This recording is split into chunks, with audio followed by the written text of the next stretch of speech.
harassment को define किया गया। इसके harassment means any unwelcome sexual advance. Secondly, a request for sexual favors. Thirdly, किसी भी किस्म की verbal या written communication.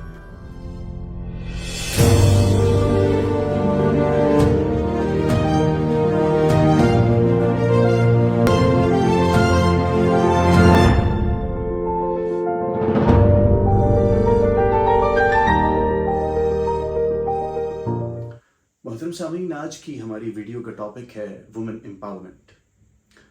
ये वीडियो और इसके बाद आने वाली कुछ वीडियोस में तज़किरा होगा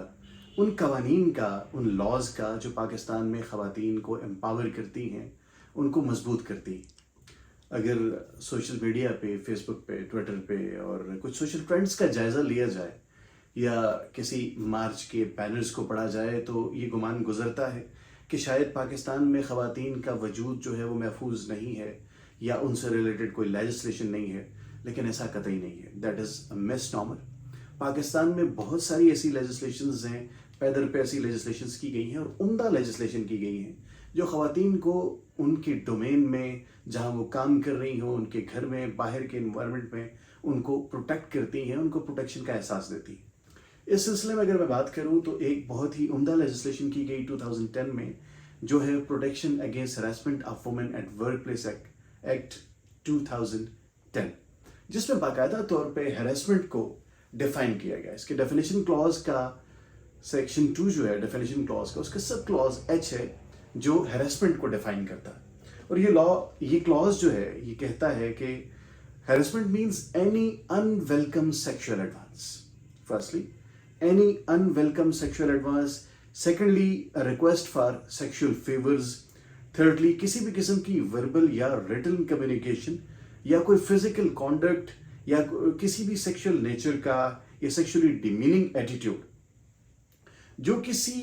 work performance के साथ interfere करे। Firstly, जो किसी work performance के साथ interfere करे या कोई hostile या offensive work environment create करे या कोई ऐसी अटेम्प्ट जिसमें किसी शख्स को, और इसमें डेफिनेटली जो शख्स है वो खातून ही होंगी, जो कंप्लेनेंट है वो होंगी,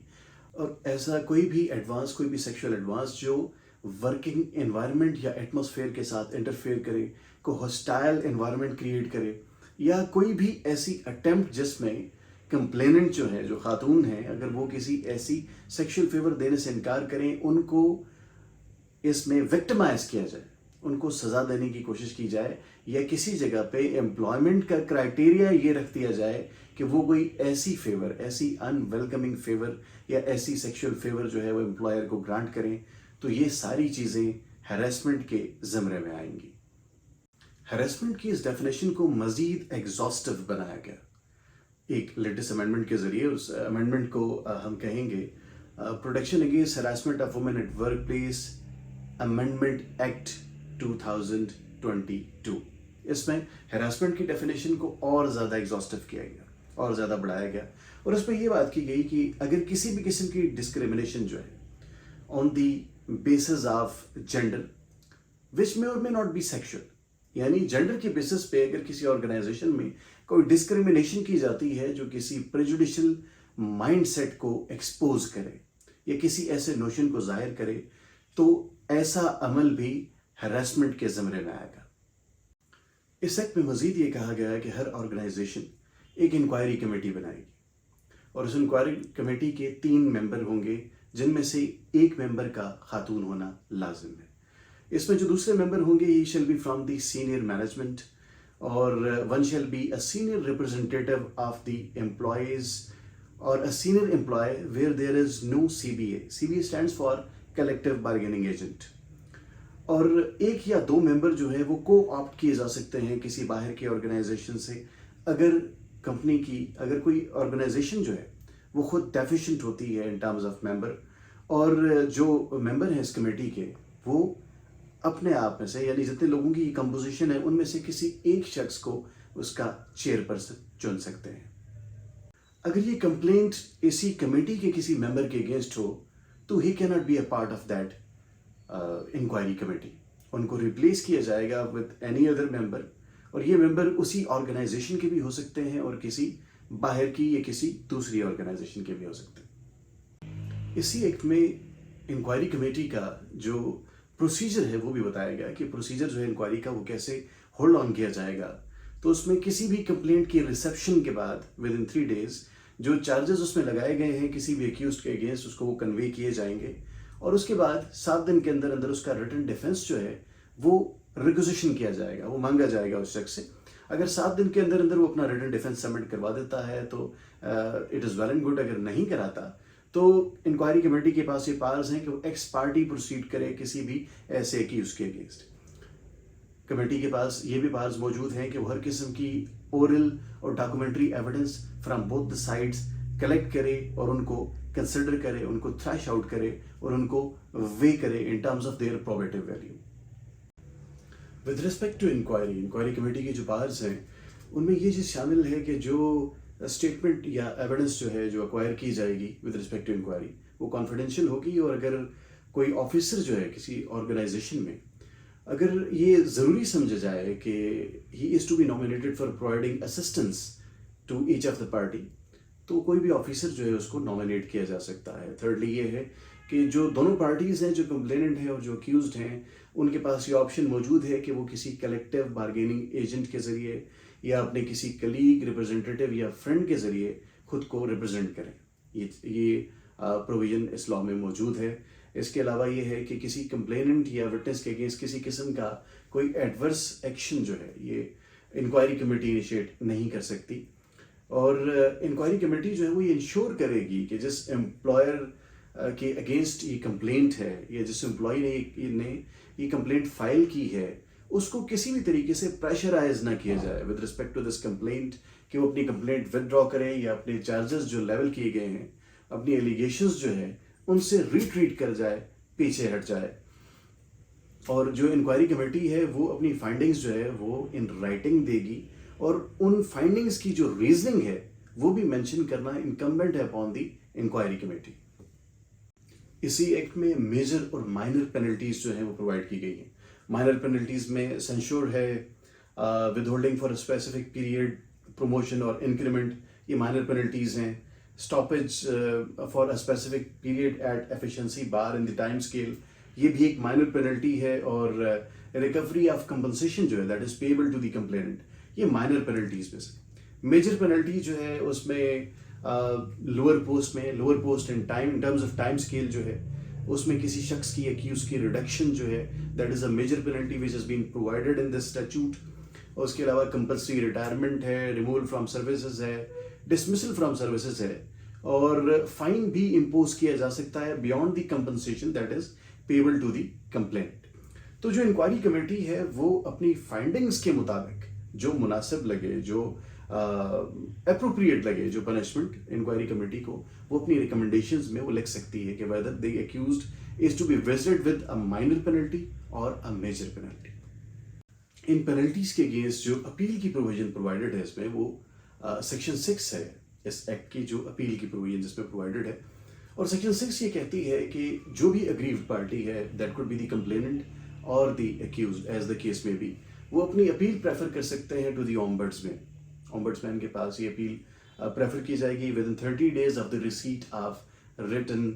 ऑर्डर्स। रिटन ऑर्डर्स की रिसीट के बाद 30 दिन के अंदर अंदर आप अपील फाइल कर सकते हैं बिफोर दी ओम्बड्समैन। और अगर ओम्बड्समैन को डेजिग्नेट नहीं किया गया तो फिर जो डिस्ट्रिक्ट एंड सेशन जज है, जो डिस्ट्रिक्ट कोर्ट है, उसकी जुरिसडिक्शन में जो डिस्ट्रिक्ट कोर्ट है that will serve as an appellate authority.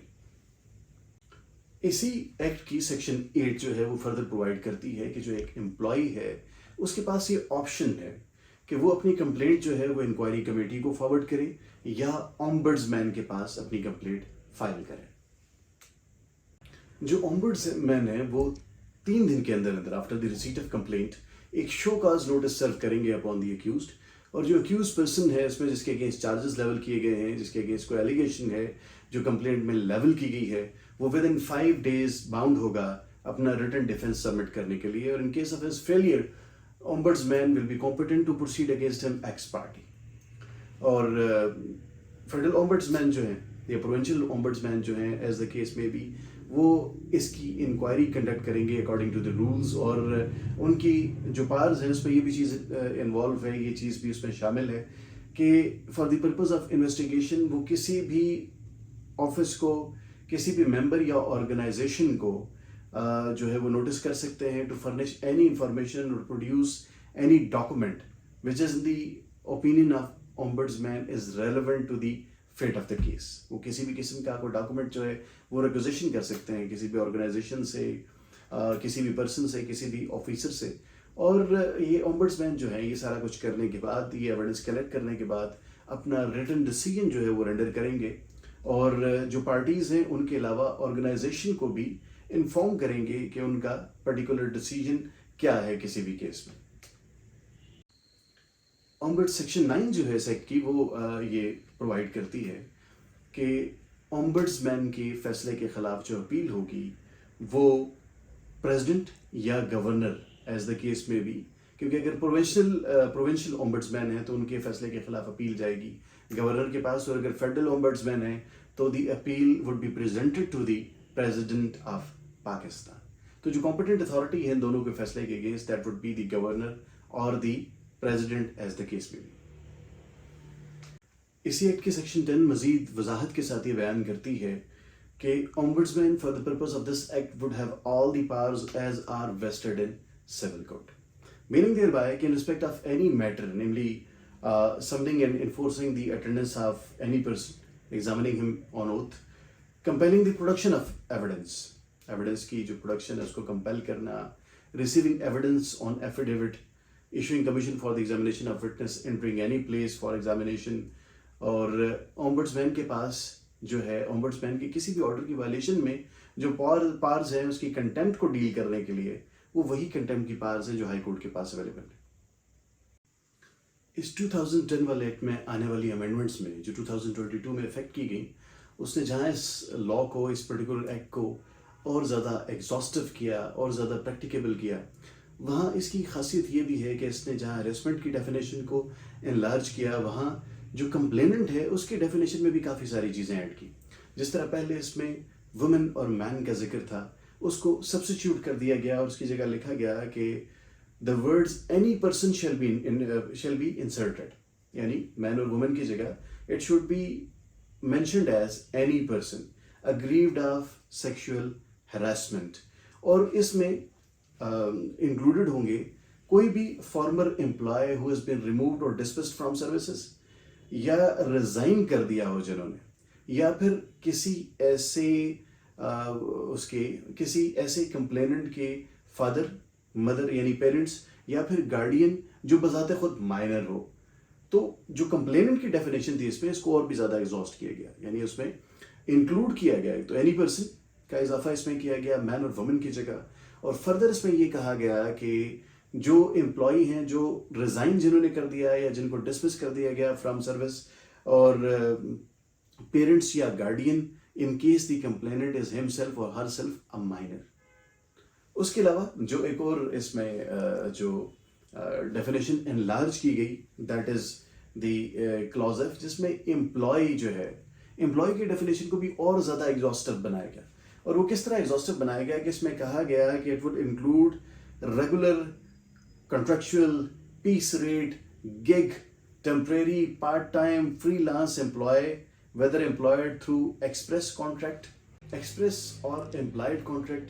daily, weekly, monthly or hourly basis, and shall include a student, a performer, an artist, a sport person, an intern, trainee, a domestic worker, a home-based worker or an apprentice,